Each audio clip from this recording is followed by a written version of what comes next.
কত সেন্টিমিটার দাগ নেব, যেহেতু 6টা শ্রেণী আছে, 1 2 3 4 5 6, আর আনুভূমিক স্কেল কত করে ধরেছিলাম, 1 করে ধরেছিলাম। 1 করে আনুভূমিক স্কেল ধরার জন্য আমরা টোটাল 6 সেন্টিমিটার একটা দাগ কাটবো। আঁকাটা একটু সরু হবে যেহেতু 6টা শ্রেণী বলেছিলাম।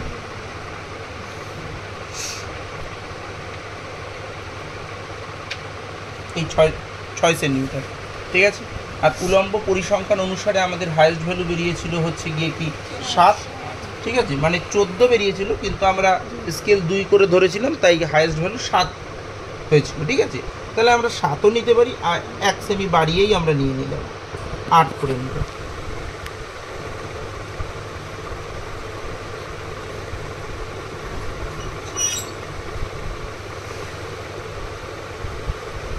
কোনটা নিলে? এটা হচ্ছে উলম্ব স্কেল অনুসারে নিলাম, ফ্রিকোয়েন্সি অনুসারে যেটা বেরিয়েছিল উলম্ব স্কেল, সেই উলম্ব স্কেল অনুসারে নিলাম। নিয়ে আমরা প্রথমে কি করব, আমরা লেখালেখিগুলো আগে করে নেব। এখানে 1 সেমি বেশি হয়ে যাচ্ছে, ঠিক আছে।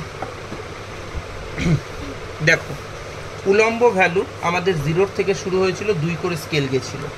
তাহলে উলম্ব ভ্যালু এখানে আমরা 0 2 4 6 8 10 12 14 16। একইভাবে এখানেও তাই, 0 2 4 6 8 10 12 14 16, ঠিক আছে। এবার দেখো, আনুভূমিক স্কেলটা লেখার ক্ষেত্রে এক্ষেত্রে একটা টুইস্ট আছে। কি, আমরা যখন হিস্টোগ্রাম করেছিলাম তখন আমরা লিখেছিলাম 0.5 থেকে 10.5, এখানে 0.5, এখানে 10.5, কিন্তু এই ক্ষেত্রে আমরা শ্রেণী সীমানা নিয়ে কাজ করব না, এই ক্ষেত্রে আমরা কাজ করব মধ্যবিন্দু নিয়ে। দেখো, এই জায়গাটা হচ্ছে 0.5, এটা হচ্ছে 10.5, তাহলে এদের মধ্যবিন্দু কোথায় হবে, এদের ঠিক মাঝখানে। তাহলে প্রত্যেকটা যে ঘর রয়েছে তাদের মাঝখানে গ্রাফকে যে দেখবো হালকা ডিপ করে একটা লাইন রয়েছে, তাহলে ওইখানে আমরা মধ্যবিন্দুর মানগুলো লিখব। এবার মধ্যবিন্দুর মানগুলো কি রয়েছে, এখানে প্রথমে রয়েছে 5.5, আমরা লিখব 5.5। তারপরে কত রয়েছে, 15.5,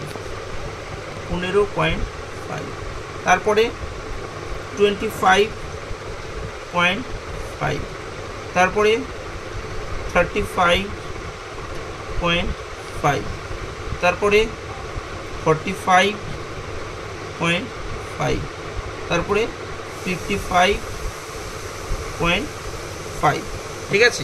এই যে আমাদের মধ্যবিন্দুকে এক্স দ্বারা ডিকোড করা হয়, ঠিক আছে।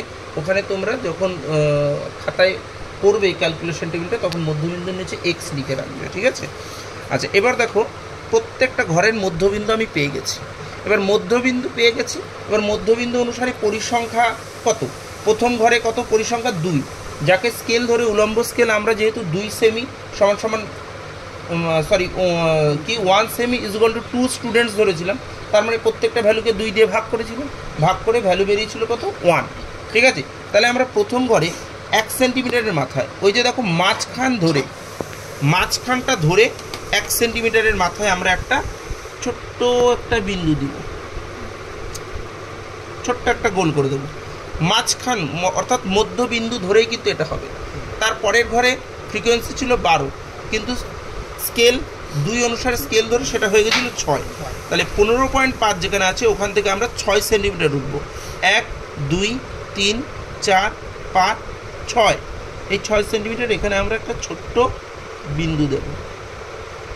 তারপরের ঘরে আছে 7, 1 2 3 4 5 6 7। একটা জিনিস দেখেছো, আমরা কিন্তু প্রত্যেকটা মধ্যবিন্দু ধরে যাচ্ছি, কিন্তু এটা কিন্তু খেয়াল রাখবে। এটা এই আকারটা খুবই সোজা, কিন্তু এই লেখা মধ্যবিন্দু বসানো এই জায়গাটা অনেকে ভুল করে ফেলে, সেই জায়গাটা থেকে ভুল হয়, আদারওয়াইজ ভুল হওয়ার জায়গা নেই।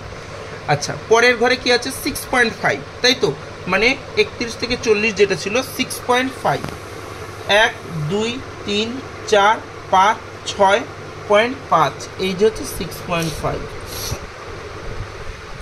আচ্ছা, তারপর আছে 3.5, 1 2 3.5। আচ্ছা, তারপরে রয়েছে 1।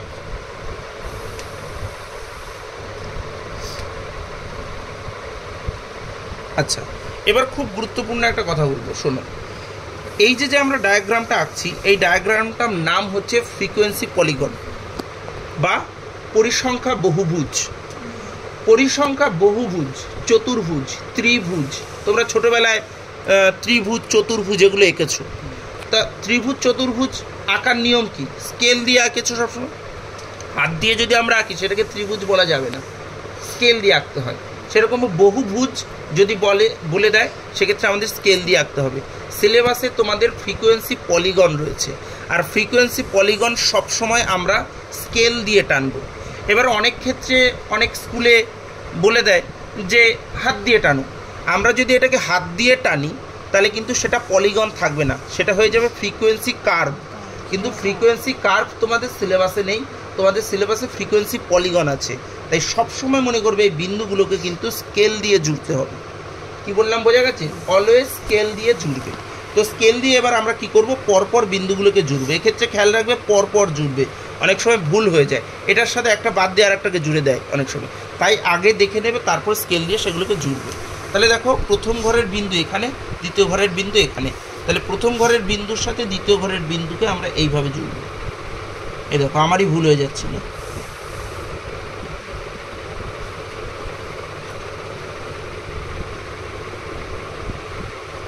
হয়েছে?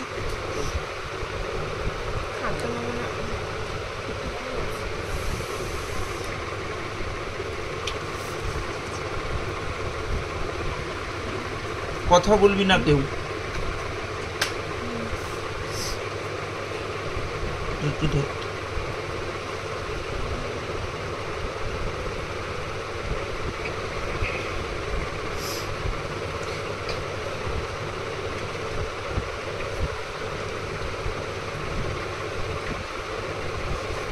হয়েছে?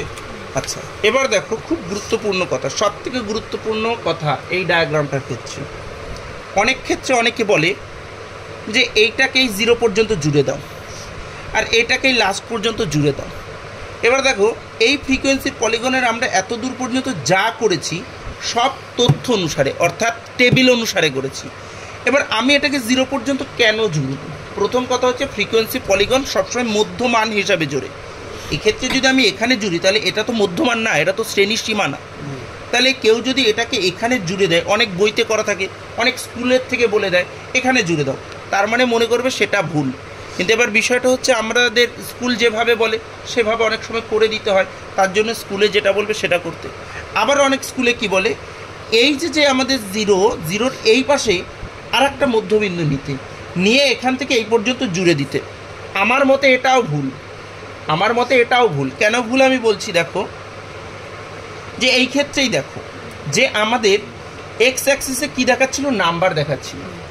এক্স অ্যাক্সিসে নাম্বার দেখালে দেখো, এই ক্ষেত্রে যে স্টুডেন্টটা নাম্বার পেয়েছে সে পেয়েছে 5.5। তাহলে এর এই পাশে যদি আমি আর একটা মধ্যবিন্দু ধরতাম তাহলে তার ভ্যালু কত হতো? -5.5। কেউ কি মাইনাসের নাম্বার পায়? পায় না। তার মানে কি, এই পাশেও আমরা মধ্যবিন্দু ধরতে পারি না।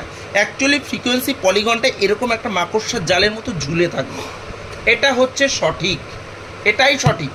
এবার যদি কেউ বলে আদার্স কিছু, আমাদের স্কুলের সাথে দ্বন্দ্ব করার ব্যাপার নেই, তখন সেই ম্যাডাম বা স্যারের কথা শুনে আমাদের সেটা করে দিতে হবে। বাট এটা অ্যাকচুয়ালি সঠিক, এটা করলে কেউ কাটতে পারবে না। কিন্তু ম্যাডাম বা স্যারেরা যদি আদার্স কিছু বলে তোমরা সেটা করতে পারো, তাদের সাথে আমি দ্বন্দ্বে যাব না, কিন্তু আমার লজিকে বলে এটাই সঠিক। ঠিক আছে, এইভাবেই কাজটা কমপ্লিট হয়ে গেল।